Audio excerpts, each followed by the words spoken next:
Hello, welcome back. Kembali lagi di channel aku, channel Segala Rupa Handa Purnama. Dalam video kali ini aku mau menjawab beberapa pertanyaan yang masuk di DM atau masuk di WA aku atau di grup yang udah aku baca tentang prinsip penilaian. Di mana dari beberapa prinsip penilaian itu ada yang namanya objektif dan adil.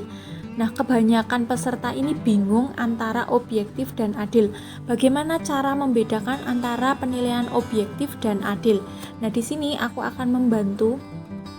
Semoga ini menjadi bahasa sederhana yang bisa saya sampaikan ke kalian sehingga kalian tidak bingung lagi dan mudah untuk dipahami. Ini versi aku ya. Kalau kalian setuju, lanjut kita tonton. Jangan lupa nge-subscribe. Yang pertama, objektif. Ini pengertian yang saya ambil dari sumber. Objektif itu penilaian berdasarkan pada kriteria yang jelas tanpa dipengaruhi oleh subjektivitas penilai. Oleh karena itu, dalam memberikan penilaian, pendidik membuat rubrik atau pedoman terhadap jawaban peserta didik. Nah, kalau saya boleh merangkum dengan bahasa sederhana, itu menurut aku kalau objektif itu tidak membedakan siswa tersebut. Jadi guru tidak menilai berdasarkan intuisi saja, berdasarkan suka atau tidak suka. Gitu. Jadi seorang guru tidak boleh menilai siswa atau peserta didik hanya berdasarkan perasaan atau saya suka sama dia karena dia rajin. Saya suka sama dia, saya tidak suka sama dia karena dia di kelas terlalu berisik dan sebagainya. Kalau dari bahasa saya seperti itu. Jadi di sini saya contohkan beberapa kata atau mungkin nanti kalau ada soal yang mengarah ke sini berarti penilaian itu tidak objektif. Jadi misalnya di sini saya contohkan si A rajin menyapu kelas, tetapi si B tidak, maka si guru memberikan nilai kepada si A itu lebih bagus karena dia menyapu kelasnya rajin gitu ya. Kemudian ada si A rajin ke perpustakaan. Oh, si Dewi itu dia rajin loh ke perpustakaan, tapi si Meta itu nggak pernah ke perpustakaan. Nah, berdasarkan rajin dan enggaknya ini, seorang guru menilai si A dengan nilai yang lebih baik daripada si B, padahal si B adalah siswa berprestasi di kelas. Jadi misalnya si A ini karena rajin ke perpustakaan diberikan nilai 90, si B yang notabene adalah siswa berprestasi di kelas hanya diberikan nilai 80. Nah, itu guru berarti tidak objektif karena hanya berdasarkan suka dan tidak suka. Yang selanjutnya, si A rajin menyapa guru. Menyapa. Jadi si A ini setiap pagi mungkin melihat gurunya datang kemudian disapa. Kemudian guru menilai, oh ternyata si A ini sering sekali menyapa saya setiap pagi. Kemudian pada suatu penilaian di kelas, si A diberikan nilai baik daripada dengan siswa yang lebih pandai di kelas itu. Nah, seperti itu. Itu artinya guru tidak objektif dalam memberikan penilaian. Selanjutnya, si A tidak berisik di kelas. Nah, karena si A ini tidak berisik di kelas, diberikan nilai lebih bagus untuk mungkin penilaian sikap atau pengetahuannya. Misalnya si A ini tidak berisik, saya beri nilai 85. Ternyata siswa yang pendiam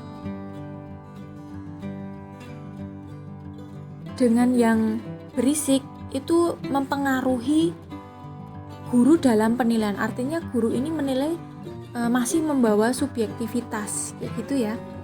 Kemudian si A ramah, si B tidak ramah. Nah, yang ramah ini dinilai lebih bagus. Kemudian si A siswa berprestasi dalam lomba.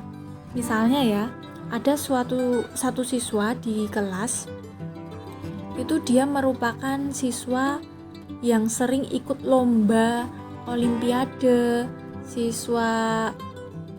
pokoknya dia siswa yang sering mengikuti lomba. Tetapi siswa yang mengikuti lomba ini belum tentu pada materi pelajaran di kelas dia juga pinter gitu. Misalnya si A ini berprestasi dalam lomba matematika, ternyata nilai bahasa Inggrisnya jelek. Nah, ini kan juga mungkin, tetapi guru memberikan nilai kepada si A itu karena dia siswa yang teladan atau sering mengikuti lomba, kemudian nilai bahasa Inggrisnya tetap bagus, padahal kenyataannya dia tidak tuntas. Nah, itu tidak objektif. Si A keponakan dari guru.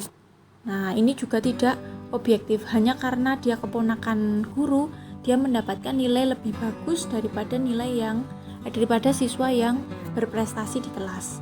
Kemudian si A ini cantik atau tampan, jadi berdasarkan rupa. Saya suka dengan si A karena dia itu cantik. Saya nggak suka dengan B karena dia itu jorok di kelas. Nah, semacam itu juga tidak objektif. Sampai di sini paham untuk objektif ya.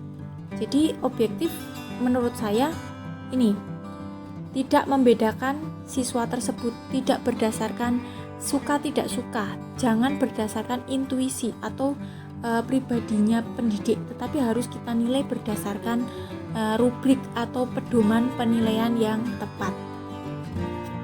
Kemudian adil. Adil, penilaian tidak menguntungkan atau merugikan peserta didik karena berkebutuhan khusus, beda latar belakang, status sosial, gender, dan SARA. SARA di sini suku, agama, ras, dan adat istiadat ya. Nah, kalau dari bahasa aku pribadi, biar aku mudah dalam membedakannya, tidak memandang apa yang melekat pada peserta didik tersebut.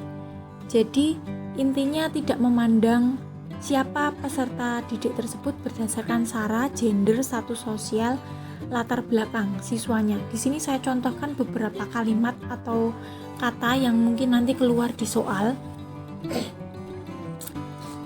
Yang pertama, si A beragama X. Nah, karena si A ini beragama X, di kelas mayoritas beragama Y.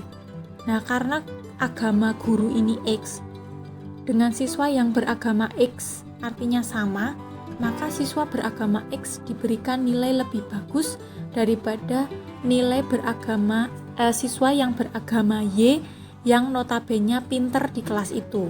Nah, ini namanya tidak adil. Kemudian si A dari suku yang sama dengan guru. Misalnya guru ini berasal dari suku Jawa. Kebetulan guru ini bertugas di Kalimantan. Di situ ada suku Dayak, suku Kaharingan, mungkin ada suku yang lain yang berasal dari luar Kalimantan. Kebetulan guru ini bersuku Jawa. Nah, di situ ada dua siswa yang sama dengan suku gurunya, suku Jawa. Maka pas penilaian, siswa dengan suku Jawa ini dinilai lebih bagus. Nah, ini juga tidak adil karena guru menilai berdasarkan SARA atau suku ya. Si A dari daerah asal guru. Jadi mentang-mentang atau karena karena daerah atau daerah asal guru ini sama dengan daerah asal siswa tersebut, walaupun dalam pembelajaran itu tidak tuntas, dinilai bagus sama guru yang daerah asalnya sama. Si A anak pejabat dinilai lebih bagus. Si A anak kepala sekolah. Nah, karena anak kepala sekolah dinilai lebih bagus. Si A anak guru di sekolah tersebut. Nah, ini juga tidak adil. Jadi membedakan guru berdasarkan status atau latar belakang siswa tersebut. Kemudian si A anak tukang becak. Si A anak petani, si A anak orang kaya atau miskin, si A anak yatim piatu, si A anak penyumbang dana pendidikan di sekolah. Nah, ini juga tidak boleh. Misalnya yang anak tukang becak kita nilai 80, kemudian yang anak orang kaya itu kita nilai 95. Nah, itu namanya tidak adil. Guru menilai hanya berdasarkan dia anak orang kaya, dia anak orang miskin. Jadi memandang status sosial peserta didik. Ini namanya nggak adil. Kemudian si A si anak laki-laki, misalnya ini saya contohkan di pelajaran olahraga ya.